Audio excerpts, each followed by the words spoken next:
Thank you for tuning in to Faith Connection. Karibuni, asanteni sana kwa kuwa pamoja nasi kwenye uhusiano wa imani. Gracias por sintonizarnos en la conexión de fe. Faith connection ప్రోగ్రామ్కి మిమ్మల్ని ప్రేమతో ఆహ్వానిస్తూ ఉన్నాము. మీ విశ్వాసము దేవునిలో ఉండాలని కోరుచున్నాము. Faith connection TV programme ద్వారా దేవుని వాక్యం చెప్పుటకు మరొకసారి దేవుడు మా కల్వారి బ్యాప్టిస్ట్ సంఘానికి క్రైస్ట్ ఫర్ ఆల్ మిషన్కి ఇచ్చిన గొప్ప అవకాశాన్ని బట్టి, గొప్ప తరుణాన్ని బట్టి ప్రార్థన పూర్వకంగా మీ అందరికీ మా హృదయపూర్వక వందనాలు ఇచ్చేస్తున్నాను. మీరందరూ బాగున్నారు కదమ్మా? మీరందరూ కూడా కొన్ని దినాలుగా దేవుని వాక్యం వింటున్నారు. చాలామంది ఫోన్స్ ద్వారాగా మమ్మల్ని కాంటాక్ట్ చేస్తున్నారు, మీ కొరకు ప్రార్థన చేస్తున్నారు. కొందరైతే చెన్నైకే వచ్చేసారు, చెన్నై మా ఇంటికి వచ్చారు. కొందరైతే టీవీ ప్రోగ్రాం చూసి చాలా ఆశీర్వదింపబడ్డామని మా సంఘాన్ని కూడా కలుసుకున్నాం, మా చర్చిని కూడా చూశారు. నూతనంగా కట్టుపోయి కల్వారి ప్రార్థన తోటను కొంతమంది దర్శించారు. అక్కడ జరుగుతున్న దేవుని ఆ తోటలో జరగబోయే కన్స్ట్రక్షన్ వర్క్ను కూడా చూస్తున్నారు. చాలామంది ప్రార్థన చేస్తున్నారు. దేవుడు గొప్ప కార్యం చేస్తున్నాడు. దేవుడు మిమ్మల్ని దీవించును గాక. చిన్న ప్రార్థన చేద్దాం. పరిశుద్ధుడా, ప్రేమగల తండ్రి, నీకు స్తోత్రాలు. ఈరోజు కూడా ప్రభువా, నీ వాక్యం ద్వారాగా ఆదరించండి, నీ వాక్యం ద్వారాగా బలపరచమని ప్రార్థన చేయు. ఆనందకరముగా అయా మా కుటుంబం ఉండాలంటే ఏమి చేయాలి అనే అంశం మీద నీ వాక్యమును ఆధారం చేసుకుని ధ్యానించుటకు సహాయం దయచేయి. జాయ్ఫుల్ ఫ్యామిలీ ప్రభు, మా కుటుంబం సంతోషంగా ఆనందకరంగా ఉండటకు సహాయం దయచేయమని ఈ టీవీ ప్రోగ్రాన్ని వీక్షిస్తున్న ప్రతి తల్లిని, చెల్లిని, అన్నలను, తమ్ములను ప్రతి ఒక్కరు కూడా పేరు పేరు దీవించి ఆశీర్వదించమని యేసునామమున అడిగి వేడుకుంటున్నాము తండ్రి, ఆమేన్. మీ అందరికీ వందనాలమ్మా. మరొకసారి వందనాలు తెలియజేస్తున్నాం. జాయ్ఫుల్ లైఫ్, ఆనందకరమైన కుటుంబం. ప్రతి కుటుంబం కూడా ఆనందంగా ఉండాలి, ప్రతి కుటుంబము కూడా ఆశీర్వాదకరంగా ఉండాలని ప్రతి ఒక్కరికి ఆశ. అదే కదా. ఎవరన్నా నా కుటుంబం బాధలో ఉండాలని ఆశపడతారమ్మా? ఎవరన్నా ఇబ్బందులు ఉండాలని ఆశపడతారా? నా కుటుంబం నాశనం అయిపోవాలని చెప్తారా? పక్కింటోడు చెప్తాడులేండి. మనమంటే అవసరం లేనోడు, మనమంటే కానోడు చెప్తాడులేండి, వాడు బాగానే ఉండకూడదు అంటారు. అప్పుడప్పుడు కొన్నిసార్లు గొడవలు చూసినప్పుడు మట్టి తీసేస్తారు పైన, పోరా నాశనంగా పోతావని. కానీ ఒక మాట మీకు చెప్తాను వినండి. నీవు, నీ కుటుంబం, నీ పిల్లలు నాశనంగా పోవాలని ఎవడైతే ఎక్కువ చెప్తాడో వాడే ఎక్కువ నాశనం అయిపోతాడు. నువ్వేమో పైకి వెళ్తావు. దేవునికి స్తోత్రం, హల్లెలూయా. కాబట్టి మా పాస్టమ్మ కూడా అదే చెప్పుద్ది ఎప్పుడు. మన గురించి ఎన్ని చెప్పినా, ఎన్ని విధాలుగా చెప్పినా పోనీలేండి, వాళ్ళ పాపం వాళ్ళు పోతారు, దేవుడు చూసుకుంటాడని చెప్తారు. కనుక ప్రతి కుటుంబం కూడా, ఒక క్రైస్తవ కుటుంబం కూడా చిన్న పరలోకము లాంటి, చిన్న దేవుని దేవాలయం లాంటిది. దేవుని మందిరంలో ఆ ప్రభు ఉన్నాడు, దేవుని సన్నిధి ఉంది. అలాగనే ప్రతి క్రైస్తవుడు కూడా తన కుటుంబాన్ని క్రైస్తవ విధానంలో, దేవుని భక్తిలో, దేవుని కృపలో ఆయన పెంచుకోవాలి, అలాగ ముందుకు నడిపించాలి. కనుక మన కుటుంబం ఎలా ఉండాలి, మన కుటుంబం ఎలా ఉండకూడదు అని దేవుని వాక్యం మీద ఆధారం చేసుకొని దేవుని పరిశుద్ధ గ్రంథం నుంచి కొన్ని మాటలు మీకు చెప్పి మీ విశ్వాసాన్ని బలపరచాలని ఆశపడుతున్నాను. కనుక మనము మన కుటుంబం ఆశీర్వాదకరంగా ఉండాలంటే, మన కుటుంబం ఆశీర్వాదకరంగా ఉండాలంటే, మన కుటుంబము ఆనందకరంగా ఉండాలంటే, మన కుటుంబము దీవెనకరంగా ఉండాలంటే కొన్ని జాగ్రత్తలు మనం తీసుకోవాలని దేవుని వాక్యం చెప్తుంది. చూడండి, జలుబు వస్తే క్రోసిన్ తీసుకుంటాం. క్రోసినే కదా. జలుబు జ్వరం వస్తే క్రోసిన్ తీసుకుంటాం. అలాగనే ఇలాగా కడుపు నొప్పి వచ్చింది అనుకోండి, బెరల్గాన్ తీసుకుంటాం. ఇలా కాళ్ళు నొప్పి, చేతులు నొప్పి, పెయిన్ కిల్లర్ ఇలా తీసుకుంటాం. అలా జాగ్రత్త తీసుకుంటాం, ఎందుకంటే పెయిన్ వస్తుంది కాబట్టి. అలాగనే నీ కుటుంబం ఆశీర్వాదకరంగా ఉండాలంటే కొన్ని జాగ్రత్తలు తీసుకోవాలని దేవుని వాక్యం మనకి సెలవిస్తుంది. క్రీస్తు కొరకు జీవించుటకు, ఆయన నడిపించులో లోబడుటకు తీర్మానం చేసుకోవాలి. మన కుటుంబం అంతా క్రీస్తు కొరకు జీవించుట కొరకు, ఆయన నడిపింపులో లోబడుటకు మనం నేర్చుకోవాలని దేవుని వాక్యం చెప్తుంది. మొట్టమొదటిగా మీరు చూసారంటే రోమాపత్రిక 12వ అధ్యాయం 1వ వచనం చెప్తుంది, నీ శరీరమును సజీవ యాగముగా సమర్పించుకొనుకోవాలి. హల్లెలూయా. నీ శరీరమును సజీవ యాగముగా అంటే ప్రతి ఒక్క వ్యక్తి, తల్లి, తండ్రి, పిల్లలందరూ కూడా ఈ దేహాన్ని కాపాడుకోవాలి. ఎందుకు? ఈ దేహము దేవుని దేవాలయమై ఉన్నది. దేవుని దేహము దేవాలయం ఉంది, అందుకు పాటు చేసుకోకూడదు. ఆ దేవాలయంలో ఆయన ఉండాలని ఆశపడుతున్నాడు ఆయన. కాబట్టి ప్రతి ఒక్కరు కూడా, ప్రతి కుటుంబంలో ఉన్న తల్లి, తండ్రులు, పిల్లలు, అన్నలు, అక్కలు, పెద్ద చిన్న, అత్త, మామ, పెద్దమ్మ, చిన్నమ్మ, ప్రతి ఒక్కరు కూడా, కోడలందరూ కూడా ఈ శరీరమును సజీవయాగముగా సమర్పించుకోవాలి. బ్రతికున్న నీవు బ్రతికున్నప్పుడే తీర్మానం చేసి, నా చేతులు ప్రభు కొరకు సమర్పిస్తున్నాను, నా కళ్ళు ప్రభు కొరకు సమర్పిస్తున్నాను, నా కాళ్ళు ప్రభు కొరకు నేను మాట్లాడే మాటలు, నేను పాడే పాట ప్రభు కొరకు సమర్పిస్తున్నాను, నేను వినే మాటలు దేవుని కొరకు సమర్పిస్తున్నాను. ఒక్కొక్క అవయవాలని దేవుని కొరకు సమర్పించుకోవాలి. అర్థమవుతుందా? ఆ నోరు తెస్తే వాళ్ళ కొరకు మాట్లాడతాం మనం. ఇంట్లో కొన్ని కుటుంబాల్లో అత్త కోడలకి ఎక్కడ గొడవలు వస్తుంటే, ఆమెకి టీ ఇకపోతే గొడవ వస్తుంది, అత్తకి టిఫిన్ ఇకపోతే గొడవ వస్తుంది, ఆమె వేడి నీళ్ళు పెట్టకపోతే గొడవ వస్తుంది. ఇలాగ జరుగుతూ ఉంటుంది, చూసారా? కాబట్టి మొట్టమొదటిగా నీ కుటుంబం ఆశీర్వాదకరంగా ఉండాలంటే, ఆనందకరముగా ఉండాలంటే నీ దేహమును సజీవ యాగముగా సమర్పించుకోవాలి. రెండో విషయం, కీర్తన 73వ కీర్తన 25వ వచనం చెప్తుంది, ఏమి ఉన్నను ఏమీ లేకున్నను ఆయన నీకు ఉంటే అదే చాలు అని ఆయన యందు ఆనందించుడి. హల్లెలూయా! చూసారా ఎంత గొప్ప మాట అండి. ఏమి ఉన్నను ఏమీ లేకున్నను ఆయన ఉంటే అదే నాకు చాలని ఆయన యందు ఆనందించాలి. మనం ఏం చేస్తాం? వర్షం వస్తే రాము చర్చికి, ఎండ వస్తే రాము, మనం కరెంట్ లేకపోతే రాము, ఇంట్లో గొడవలు అయితే రాము, బట్టలు ఉతికితే రాము, మనం ఇంట్లో పని పెట్టుకుంటాం రాము, సున్నం కొడితే రాము, మనం కొత్తగా ఏసీ వేసుకుంటే రాము, మనం పెళ్లి పని పెట్టుకుంటే రాము, మనం కార్డులు పంచాలి కదా, ఆదివారం వెళ్తాం అందరం, 5 గంటలకే బయలుదేరుతాం అందరూ. చూసారా? ఏది ఉన్నా ఏది లేకున్నను ఆయన ఉంటే నాకు చాలని ఆయన యందు ఆధారపడాలి.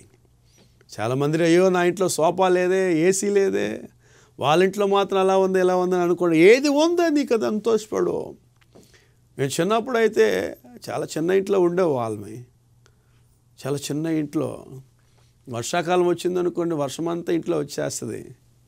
కానీ దేవుని కృపను బట్టి దేవుడు పోషిస్తున్నాడు కనుక ఏది ఉన్నా ఏది లేకున్నా ఆయన ఉంటే నాకు చాలని ఆయన మీద ఆధారపడాలి.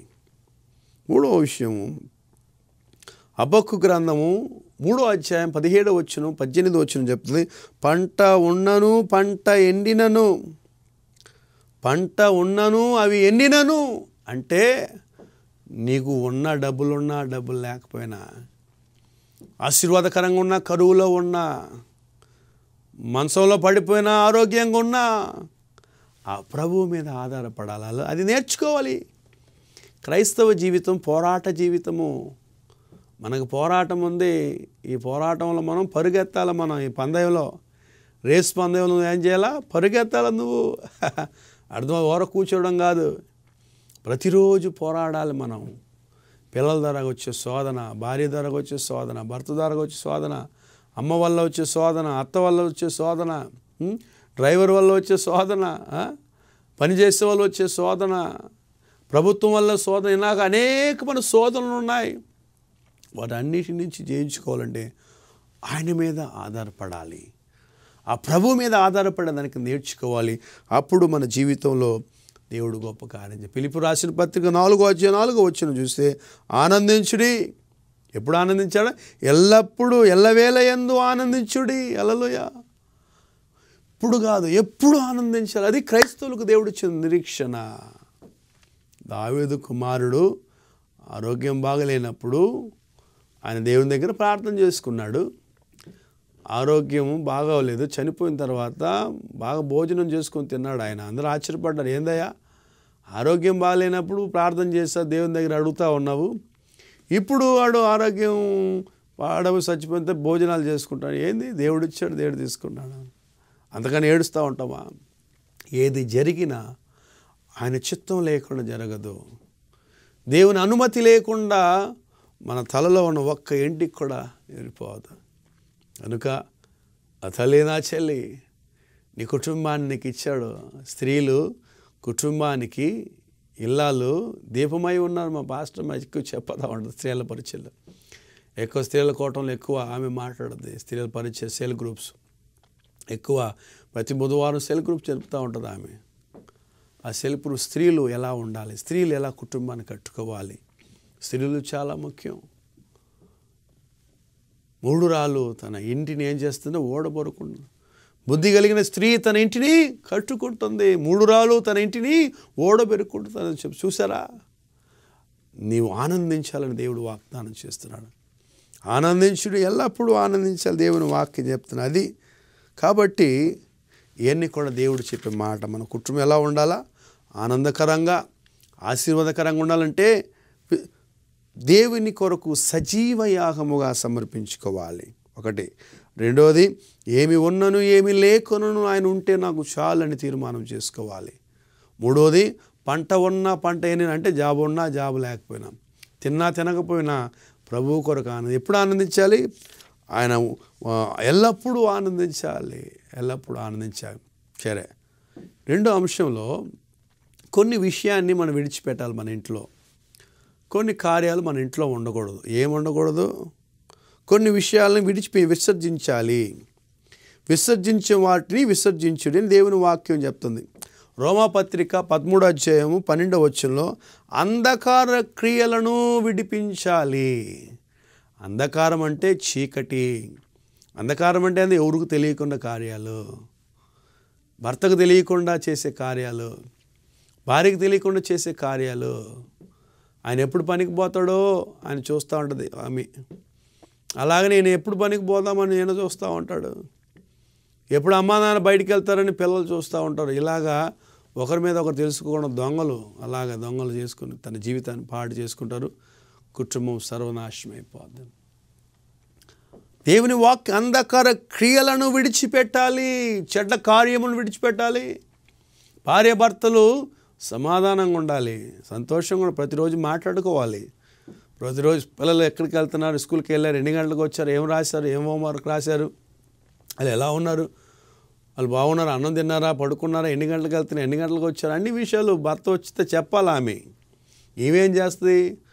ఆయన తెలిస్తే కొడతాడు, బెల్ట్ తీసుకుని కొట్టేస్తాడు, ఆ పిల్లని అలా నానా వేదం కొట్టేస్తాడని చెప్పదు. ఏమి అమ్మ కప్పి పెడతా ఉంటుంది, తెలియకూడదని కప్పి పెట్టింది. అది బాగా పెద్ద కంపు అయిపోయి పెద్ద పొగొచ్చి ఇల్లంతా కాలిపోద్ది. అప్పుడు తల కొట్టుకుని, అయ్యో ఆ రోజే చెప్తాలనుకున్నానండి, మీరు కొడతారని తిడతారని చెప్పలేదని. అప్పుడు వస్తుంది ఆమెకు బుద్ధి. అంటే మన ఇంట్లో పిల్లలు చెడిపోవాలంటే దానికి కారణము తల్లే. ఇప్పుడు స్త్రీల కన్నా నా మీద కోపం వస్తుంది. ఏంది పురుషుల గురించి చెప్పకుండా నా మీద చెప్తున్నారని. ఎందుకు ఆ మాట చెప్పానంటే, తల్లే పిల్లలతో ఎక్కువ సమయాన్ని గడుపుతుంది, ఇంట్లో ఎక్కువ వాళ్ళతో ఉంటుంది. ఆయన భర్త ఏమో ఉద్యోగానికి వెళ్తాడు, ఆఫీస్కి వెళ్తాడు, వస్తాడు. ఆయన టెన్షన్ ఏంది? సంపాదించాలా, పిల్లలకు అవసరం అన్ని పనులు చేయాలా, ఇంటి అవసరాన్ని ఆ టెన్షన్లో ఉంటాడు ఆయన. ఎక్కువ సమయాన్ని పిల్లలతో గడపడు ఆయన. కానీ ఎక్కువ సమయము పిల్లలతో గడిపే తల్లి కాబట్టి తల్లి పిల్లలకు భయం చెప్పాలి, ప్రార్థన జీవితం చెప్పాలి, దేవుని వాక్యము చెప్పేదానికి నేర్పించాలి, దేవుని మందిరానికి నడిపించాలి. ఎంతమంది స్త్రీలు అలా నడిపించారండి. చార్లెస్ వెస్లీ అనే ఈ మిషనరీ పెద్దవాళ్ళు అయ్యేదానికి గొప్ప ఉజ్జీవ స్పీకర్గా అయ్యేదానికి కారణం ఏంది? తన తల్లి ఆ పిల్లలందరూ కూడా పడుకున్న తర్వాత మోకరించి ప్రార్థన చేస్తుంది. హల్లెలూయా. అలాంటి తల్లులు మన దేశానికి అవసరం, అలాంటి తల్లులు మన కుటుంబానికి అవసరం, అలాంటి తల్లులు మనకు అవసరం. విసర్జించాలి. కొలసి రాసిన పత్రిక 2వ అధ్యాయము 11వ వచనం చూస్తే శరీర యక్షలతో కూడిన స్వభావమును విడిచిపెట్టాలి. హల్లెలూయా. అంటే కళ్ళు ఎలా పోవడం అలా పోవడం కాదు, కాలు ఎలా పోవడమో అలా పోవడం అని అంటారు. ఎందుకురా తాగుతున్నావు, ఎందుకురా తాగి ఇలా పాడైపోతుంటే, పాస్టర్ గారు నేను తాగలేదు పాస్టర్ గారు, వాడు నాకు పోషిస్తున్నాడు పాస్టర్ గారు అంటాడు. ఆయన పోషిస్తున్నాడంటే ఈయన తాగుతున్నాడు అంట. ఈయన తాగడైనా యోగ్యుడైనా నీతిమంతుడైనా? ఆయన పోషిస్తే ఈయన తాగుతున్నాడు. చూసారా? దేవుని శరీరేక్షతో కూడిన స్వభావమును. చాలామంది పాట పాడమంటే పాట రాదు, కానీ సినిమా పాటలు పాడితే గంటల గంటలు పాడేస్తారు. ఈ మధ్య చిన్నపిల్లలు, ఎల్కేజీ పిల్లలు, యూకేజీ పిల్లలకి ఈ సినిమా పాటలు వేసేది ఆడరా ఆడరా ఆడరా అని వాళ్ళు డాన్స్ వేపిస్తూ ఉంటారు. వాడు ఆడే ఆడే ఆడే ఆడే పెద్ద అయినా కూడా అదేలాగా ఆడుతున్నాడు వాడు. చూసారా? శరీరేక్షలతో కూడిన స్వభావమును. లోకం ఆడినట్టుగా ఆడకూడదు. ఎందుకంటే యేసు ప్రభు చెప్పాడు, ఈ లోకము మనది కాదు. హల్లెలూయా. ఈ లోకము సాతానుగాడిది, అంధకారకి వెళ్ళి మనకున్న లోకం పైలోకం. హల్లెలూయా. మనకున్న లోకము పరమలోకము, పైలోకము, పరలోకము. అందుకే యేసు ప్రభు అన్న, నేను వెళ్ళి మీ కొరకు స్థలం సిద్ధం చేస్తాను. I'm going preparing place for you. నేను వెళ్ళి ప్రిపేర్ ఇక్కడ కాదు ఆయన చేసేది, అక్కడ చేస్తున్నాడు ఆయన. అక్కడికి వెళ్ళి మీ కొరకు స్థలం సిద్ధం. శరీరేక్షలతో కూడిన స్వభావమును విడిచిపెట్టాలి. నాకు చాలా ఇష్టమైన మాట, నాకు ఇష్టమైన మాట సామెతలు 3వ అధ్యాయము 6వ వచనం చూస్తే, నీ ప్రవర్తన అన్నిటిలో ఆయనకు లోబడాలి. నీ ప్రవర్తన అన్నిటిలో, నీ యాక్షన్స్, నీ మాట, నీ పాట, నీ నడక, నీ పడక ఆయనకు లోబడాలి. నీ ప్రవర్తన అన్నిటిలో ఆ ప్రభువుకి లోబడాలి. ఆయన చెప్పినట్టుగా నేను చేస్తాను, ఆయన చెప్పినట్టు చేస్తాను. క్రైస్తవులు అని పిలిచారు అంత్యోక సంఘం మొట్టమొదటిగా. ఎందుకు? వాళ్ళు యేసులాగానే మాట్లాడేవాళ్ళు, వాళ్ళు యేసులాగానే ఉండేవాళ్ళు. వాళ్ళు యేసు చేసి ఎగతాడు మాటలు నిక్ నేమ్ పెట్టి పిలిచేవాళ్ళు అంత్యోక సంఘంలో. క్రైస్తవులు అనే పేరు బైబిల్ 2 సార్లే ఉన్నాయి. అంట్లో అంత్యోక సంఘంలో 11 అధ్యాయం 25, 26 చూస్తే అంత్యోకలో క్రైస్తవులు అని పిలువబడ్డారని ఉంది. ఎందుకు అలా పిలిచారు? క్రిస్టియన్స్ వాళ్ళు, యేసులాగా చేసేవాళ్ళు, వాళ్ళు యేసులాగా ఉండేవాళ్ళు వాళ్ళు. అందుకే క్రైస్తవులు. అలాగనే నీ కుటుంబం క్రైస్తవ కుటుంబం అని పిలువబడాలి. ఇంట్లో రాస్తుంది, the lord is head of the ఫ్యామిలీని. దేవుడు ఇంటికి పెద్దగా ఉన్నాడు, ఆయన నాయకుడు. ఏ ఇంట్లో అయితే ఆ ఫోటో ఉందో, ఆ వాక్యం ఉందో, అక్కడ పురుషుడు ఎడ్డుగా ఉన్నాడు, ఆమె ఎడ్డుగా ఉంటుంది. ఆయన ఏమో ఒళ్ళో పెట్టుకొని తిరుగుతూ ఉంటుంది ఆమె. పాపం ఆమె చెప్పింది ఆయనకి, ఆయన ఏం మాట రాదు. ఏదన్నా ఆయన మాట్లాడా, నువ్వు ఏం తెలుసు అంటుంది ఆమె. ఏటా నువ్వు అబ్బాయికి పిల్లని చూడన్నా ఆమె వెళ్ళద్ది, అమ్మాయికి పిల్లని చూడాలన్నా ఆమె వెళ్ళద్ది, ఎక్కడ ఏమైనా చేయాలన్నా ఆమె, బస్సులు వెళ్ళాలన్నా ఆమె, ఊరికి వెళ్ళాలన్నా, కార్యాలకు వెళ్ళాలన్నా ఆమె, కర్మాంతరానికి వెళ్ళాలంటే ఆమె. ఆయన ఏమో మూలలో కూర్చొని ఉంటాడు, ఆయనకి విలువ లేదు అక్కడ. కానీ దేవుని వాక్యం చెప్తున్నాడు, పురుషుడు స్త్రీకి శిరసై ఉన్నాడు. దేవునికి స్తోత్రం. హల్లెలూయా. కాబట్టి ఆయన తీసి సంకల పెట్టుకోగాకు, ఒళ్ళో పెట్టుకోగాకు. ఆయన నీకు అధికారిగా ఉండాలా. క్రీస్తు ఎలాగ సంఘానికి శిరసై ఉన్నాడో అలాగని స్త్రీకి పురుషుడు శిరసై ఉండాలని దేవుని వాక్యం చెప్తుంది. ఏ కుటుంబంలో అయితే పురుషుడు శిరసై ఉంటాడో ఆ కుటుంబం దీవెనకరంగా, ఆశీర్వాదకరంగా, మేలుకరంగా ఉంటుంది. నా తల్లి, నా చెల్లి, నా సహోదరు, నా సహోదరి, దేవుని వాక్యం చెప్తుంది.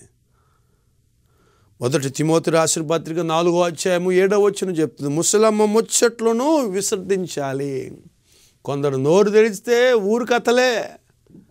ఏందమ్మా, ఏదో కొత్తగా సంబంధం వచ్చిందంట, ఏందంట, ఏదో చూసి పోతున్నారులే.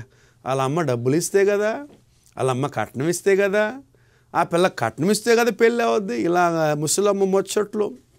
కొంతమంది భర్త పోయిన వాళ్ళు ఉంటారు కదా, 70 వయసు 60 వయసు ఉన్న వాళ్ళు, వాళ్ళకి ఎప్పుడు నిద్ర రాదు. వాళ్ళకి పొద్దులేక్షణం ఇంటి ముందు కూర్చొని ఊరు కథలు మాట్లాడుతూ ఉంటారు వాళ్ళు. చూసారా ఎన్ని ముసలమ్మ కదా. ఎప్పుడో 2000 సంవత్సరానికి ముందే పౌలు సంఘంలో రాశారు. సంఘంలో ఉన్నారు వీళ్ళు. తిమోతికి రాశాడు. తిమోతికి రాసినారంటే తిమోతి నడిపిస్తున్న సంఘంలో ఉన్నారు వీళ్ళందరూ. అందుకే అలాంటి కథలు చేయగాకండి. యేసు ప్రభుని నమ్ముకున్న తర్వాత, యేసు ప్రభుని ఆరాధించిన తర్వాత, యేసు ప్రభుని వెంబడిస్తున్న నీ కుటుంబములో దేవుని వాక్యం ఉండాలి. దేవుని వాక్యములో నువ్వు నడిపింపబడాలని దేవుడు వాగ్దానం చేస్తాడు. దేవునికి స్తోత్రం. హల్లెలూయా. కుటుంబము చాలా ఆశీర్వాదకరంగా ఉండాలి, ఆనందకరంగా ఉండాలి. అది దేవుని ఉద్దేశమై ఉన్నది. తర్వాత 1 తెస్సలోనిక రాసిన పత్రిక 5వ అధ్యాయం 22వ వచనము, ప్రతి విధమైన కీడుకు దూరముగా ఉండాలి. అర్థమవుతుందా? పక్కింటి వాడు గొడవలంటే వాడు చూసుకుంటాడు, నువ్వు పోయి ఏం చేయాల్సిన అవసరం లేదు. పోయి నిలబడుకోవడము, ఏందో ఇదిలాగా వీళ్ళు పోయిందంట, ఇదంట, కుర్చీ వేసుకుని కూర్చొని బయట కూర్చొని పోయే వాళ్ళు వచ్చి చూడటం, నిద్రే రాదు వీళ్ళకి, ఎప్పుడు రా గొడవలు అనిపో తల పగిలిపోద్ది వీళ్ళకి. ఇతరుల గురించి మాట్లాడాలంటే ఆశ, వాళ్ళు ఎలా ఉన్నారు వీళ్ళు ఉన్నారు టెన్షన్, ఫోన్లు చేసి వాళ్ళు ఎలాగంటే వీళ్ళు ఎలాగంటే ఊరు కదలని చెప్తా. అక్కడ ఆంధ్ర నుంచి అమెరికా వరకు కొడతారు ఫోన్. ఇక్కడ అమెరికాలో ఎంత కష్టపడతారో వాళ్ళు పాపం, పొద్దు లక్షం గంటలు ప్రయాణం చేయాలి. వాళ్ళే టెన్షన్లో ఆ ప్రయాణంలో ట్రాఫిక్ జామ్లో వాళ్ళు మళ్ళీ వస్తే వాళ్ళని ప్రాణం అక్కడి నుంచి రే నువ్వు రారా ఇక్కడ పరిస్థితి బాగలేదని వాడిని టెన్షన్ చేసేస్తారు. వాడిని ఆడు పాపం బస్సు పట్టుకొని ఫ్లైట్ పట్టుకొని మళ్ళీ వస్తే అక్కడ కూడా తీరదు. అందుకే దేవుని వాక్యం ప్రతి విధమైన కీడుకు దూరముగా ఉండాలి. హల్లెలూయా. గొడవలు అంటే పోగాకండి, గొడవలు దేవుడు మనకు సంబంధం లేదు, క్రైస్తవులకు సంబంధం లేదు. ఆయన కుటుంబంలో గొడవలు వస్తాయి లేదని లేదు, చిన్న చిన్న గొడవలు వస్తాయి, చిన్న చిన్న మాటలు గొడవలు వస్తాయి, అన్నీ కూడా సర్దుకోవాలి. అందుకే దేవుని వాక్యం చెప్తుంది, నీ కోపం అంట సూర్యుడు అస్తమించే లోపల అయిపోవాలంట. అంటే పడకెళ్ళేదా ముందే అయిపోవాలా. నేను అందుకే మా పాస్టర్ అమ్మకి చెప్తాను, ఎక్కువ నా కోపం వస్తే నేను మాట్లాడను, ఎక్కువ కోపం వస్తే కాబట్టి నువ్వు నాతో మాట్లాడనే ప్రయత్నం చేయగాకంట నేను, అప్పుడు నీకు నా గొడవ రాదు. అప్పుడు నేను సైలెంట్గా ఉంటాను, మాట్లాడదు అంటే కోపంలో ఉన్నాడు అని అర్థం. తర్వాత నేను అలా ఉంటాను, పడుకుంటాను, రాత్రి వచ్చి నాతో మాట్లాడు చాలా ఇలాగా కామ్ అయిపోతానని అలా ముందే చెప్పేశాను. కాబట్టి అప్పుడప్పుడు మాకు గొడవలు వస్తాయి, మళ్ళీ మేము ప్రాబ్లమ్ సాల్వ్ చేసుకుంటాం. దేవుడు నడిపిస్తున్నాడు. దేవుని మహాకృపను బట్టి వివాహమై 16 సంవత్సరాలుగా దేవుడు మమ్మల్ని పోషిస్తున్నాడు. చక్కటి బిడ్డలు, 2 బిడ్డలు దేవుడు ఇచ్చాడు. దేవునికి స్తోత్రం. హల్లెలూయా. కనుక మన కుటుంబం ఆశీర్వాదకరంగా ఉండాలి, మన కుటుంబం ఆనందకరంగా ఉండాలి. అది దేవుని ఉద్దేశమై ఉన్నది. ప్రతి కుటుంబం దేవుని కొరకు కట్టబడాలి. ప్రతి కుటుంబం దేవుడు ఎందుకు ఏర్పరుస్తున్నాడంటే దేవుని కొరకు, దేవుని సంతానమును, దేవుని పిల్లలను మనం సంతానం పెంచేదానికి, అభివృద్ధిలో తీసుకురావాలని, మీరు ఫలించాలి అంటున్నాడు ఆయన, దీవింపబడాలంటున్నాడు దేవుడు ఆయన. కనుక నా సహోదరుడా, నా సహోదరి, గొప్ప దేవుడు మనకు దేవుడై ఉన్నాడు. నీ కుటుంబం ఆశీర్వాదకరంగా ఉండాలంటే, నీ కుటుంబం ఆశీర్వాదకరంగా ఉండాలంటే దేవుని వాక్యం చెప్తుంది. ఈ వాక్యము నీ కుటుంబాన్ని నడిపిస్తుంది, దేవుని వాక్యము నీ కుటుంబాన్ని పోషిస్తుంది. కనుక ప్రతి కుటుంబం కూడా చిన్న దేవాలయమై ఉన్నది. ఎక్కువ ప్రార్థన కూటం పెట్టుకోండి మీ ఇంట్లో, అప్పుడప్పుడు స్తుతి కూటం పిల్లలకు పుట్టినరోజు వచ్చిన జరిపించండి, మీకు పెళ్ళి యానివర్సరీ వచ్చిన జరిపించండి, స్తుతి కూటం పెట్టండి. దేవుడు చాలా ఇష్టపడతాడు. దేవుడు చేసిన మేలును జ్ఞాపకం చేసుకొని దేవునికి స్తోత్రం చెప్పండి, దేవునికి వందనాలు చెప్పండి. దేవుడు గొప్ప కార్యాలు చేస్తాడు. హల్లెలూయా. ఆశీర్వదింతుము నా యేసయ్యా, ఐశ్వర్యవంతుడవు నీవేనయ్యా. ఆశీర్వదింతుము నా యేసయ్యా, ఐశ్వర్యవంతుడవు నీవేనయ్యా. ఆది అంతము లేనివాడవు, అందరికంటే గొప్పవాడవు. ఆది అంతము లేనివాడవు, అందరికంటే గొప్పవాడవు. పరిశుద్ధులలో మహనీయుడవు, పరిశుద్ధులలో మహనీయుడవు. పరిశుద్ధుల స్తుతులపై ఆసీనుడవు, పరిశుద్ధుల స్తుతులపై ఆసీనుడవు. ఆశీర్వదింతుము నా యేసయ్యా, ఐశ్వర్యవంతుడవు నీవేనయ్యా. ఆశీర్వదింతుము నా యేసయ్యా, ఐశ్వర్యవంతుడవు నీవేనయ్యా. ఆయన ఆశీర్వదించే దేవుడు ఆయన నాశనం చేసే దేవుడు కాదు. ఆయన నిన్ను, నన్ను, నా కుటుంబాలను, బిడ్డలను ఆశీర్వదించే దేవుడు ఆయన ఆశీర్వదించాలని ఆశపడుతున్నాడు. ఆయన నిన్ను ఆశీర్వదించాలని ఆశపడుతుంది. నేను మా పాస్టర్ అమ్మ ఎక్కువ ఫ్యామిలీ కాన్ఫరెన్స్ జరుపుతూ ఉంటాం. అక్కడక్కడ భార్య భర్తలు ఎలా ఉండాలి, వాళ్ళ కుటుంబ జీవితం ఎలా ఉండాలని ప్రార్థన, ఫ్యామిలీ కాన్ఫరెన్స్ జరుపుతూ ఉంటాం. అక్కడ మేము చెప్పే మాట ఏంటంటే ప్రతిరోజు రాత్రి పడుకునే దానికి ముందుగా భార్యాభర్తలు ఇద్దరు చేతులు పట్టుకొని భార్యాభర్తలు, ప్రభువా మాకు సహాయం చేయండి, మా కుటుంబంలో తోడుగా ఉండండి, నేను ప్రార్థన చేసుకోండి అమ్మా అని చెప్తాం. ప్రతిరోజు ఎన్ని కష్టాలు వచ్చి ఇద్దరు చేతులు పట్టుకు ప్రార్థన చేసుకోమంటాం. ఆడ ఒకరోజు ఆ మాటని సీరియస్గా ప్రార్థన చేసేదానికి వెళ్ళిందంట. ఆడ వెళ్ళినప్పుడు ఆయన ఫుల్గా తాగేసి మొత్తం సైకిల్ తోలుతున్నాడు, కాళ్ళలాగేలాగా పెట్టుకుని సైకిల్ తోలుతున్నాడు ఆయన. పాస్టర్ గారు చెప్పారు, పాస్టర్ అమ్మ చెప్పింది చేతులు పట్టుకుని ప్రార్థన. ఏం చేసేది ఇప్పుడు? కానీ కాళ్ళు కానీ చేతులు పట్టుకుని నన్ను తన్నేస్తాడని ఏం చేసిందండి, లేపకుండా మంచం కోలు పట్టుకుని ప్రార్థన చేసిందంట. ఆమె ఉదయం వచ్చి చర్చిలో చెప్తుంది ఆమె, పాస్టర్ గారు ఎలా జరిగిందంటే, ఏం పర్వాలేదమ్మా, మంచం కోలు పట్టుకున్నావు కదా, దేవుడు తప్పకుండా ఆయన గొంతు పట్టుకుంటాడు, తప్పకుండా మారుస్తాడు అని చెప్పి విశ్వాసంతో ప్రార్థన చేసింది. దేవుడు ఇప్పుడు ఆయన మార్చాడు, భార్యాభర్తగా దేవుని మందిరానికి వస్తాడు. దేవునికి స్తోత్రం, హల్లెలూయా. దేవుడు మార్పులు చేసేవాడు ఆయన. నీ కుటుంబము ఆశీర్వాదకరంగా ఉండాలి, నీ కుటుంబం ఆనందకర బ్లెస్డ్ ఫ్యామిలీ. ప్రజలు చెప్పాలి, నా కుటుంబం ఆశీర్వాదకరమైనది. గుణవతి అనే స్త్రీ దొరుకుట చాలా కష్టం, కానీ ఎలా ఉంది గుణం? యేసు కలిగితేనే గుణం. యేసుని కలిగిన స్త్రీగా మీరు ఉన్నారా? యేసుని కలిగిన స్త్రీకి గొప్ప కార్యం దేవుడు చేస్తారు. ప్రార్థన చేత భార్యాభర్తలు ఉంటే దయచేసి పక్కనే ఉంటే ఇద్దరు చేతులు పట్టుకుని ప్రార్థన చేయండి. ఒక్క నిమిషం ప్రభువా, ఈ భార్యాభర్తల కొరకు ప్రత్యేకంగా ప్రార్థన చేస్తున్నాం. వాళ్ళిద్దరి మనస్సులో మీరు ఉండండి, వాళ్ళిద్దరి మధ్యలో మీరు ఉండండి ప్రభువా. వాళ్ళిద్దరి మధ్యలో ప్రభువా ఎలాంటి ఇబ్బందులు ఉండకూడదు, సెల్ ఫోన్లు ఉండకూడదు ప్రభువా, చెడు ఆలోచనలు ఉండకూడదు ప్రభువా, చెడు కార్యాలు ఉండకూడదు ప్రభువా. ప్రభువా, నీవే ఆదామును అవ్వని ఏర్పరిచిన దేవుడు, కుటుంబాన్ని దీవించిన దేవుడు, ఆశీర్వదించిన దేవుడు ప్రభువా. నీవు ఉండండి, వాళ్ళ కలతలను తీసివేయండి, వాళ్ళ కష్టాలను తీసివేసి, వాళ్ళ ఇబ్బందులు తీసివేసి ప్రభువా, కుటుంబం ఆశీర్వాదకరంగా ఆనందకరంగా. దేవా, ఈ వాక్యం విన్నాను, దేవుడు నాతో మాట్లాడాడు, నా భార్యను మార్చాడు, నా భర్తను మార్చాడు, మా బిడ్డలు మార్చాడు అనే సాక్ష్యాలు వినగా నేను కృపను దాచండి. గొప్ప అద్భుత సాక్ష్యాలు నాకు కృపను దాచమని యేసు నామమున అడిగి వేడుకుంటున్నాము తండ్రి, ఆమేన్. మన పరమ తండ్రి అయిన దేవుని యొక్క ప్రేమయు, ప్రభువైన యేసుక్రీస్తు వారి కృపయు, పరిశుద్ధాత్మ అన్నను సావాసం కూర్చుని మనకి మన కుటుంబానికి ప్రత్యేకంగా ఈరోజు ఈ టీవీ ప్రోగ్రామ్ను, ఫెయిత్ కనెక్షన్ టీవీ ప్రోగ్రామ్ని వీక్షించిన ప్రతి తల్లిని, ప్రతి కుటుంబాన్ని ప్రభు దీవించని, నూతన వివాహమైన వాళ్ళని దీవించని, వాళ్ళ దాంపత్య జీవితాన్ని ఆశీర్వదించి ప్రభువా, నీవే వాళ్ళకు తోడుగుని సదాకాలం నడిపించును గాక. ఆమేన్. మీ అందరికి వందనాలు, దేవుడు దీవించును గాక. తప్పకుండా కొన్ని సాక్ష్యాలు వినాలని ఆశపడుతున్నా. మాకు ఈమెయిల్ రాయండి, ఫోన్ ద్వారా తెలియపరచండి. మీ కొరకు ప్రార్థన చేయాలని మేము సిద్ధంగా ఉన్నాం. మా గురించి కూడా ప్రార్థన చేయండి, మా సంఘం గురించి కూడా ప్రార్థన చేయండి. మీరు చెన్నై వస్తే రండి, మా మందిరానికి రండి, మా ఆరాధనలు కలుసుకోండి. మీ కొరకు ప్రార్థన చేయాలని ఆశపడుతున్నాం. దేవుడు మిమ్మలను మీ కుటుంబాలను దీవించును గాక. మేము మరొకసారి టీవీ ప్రోగ్రాంలు కలుసుకొని దేవుని వాక్యము చెప్పుటకు దేవుడు సహాయం చేయాలని ప్రార్థన చేయండి. దేవుడు మేము దీవించును గాక. May the God bless you all. Thank you so much. Love you all.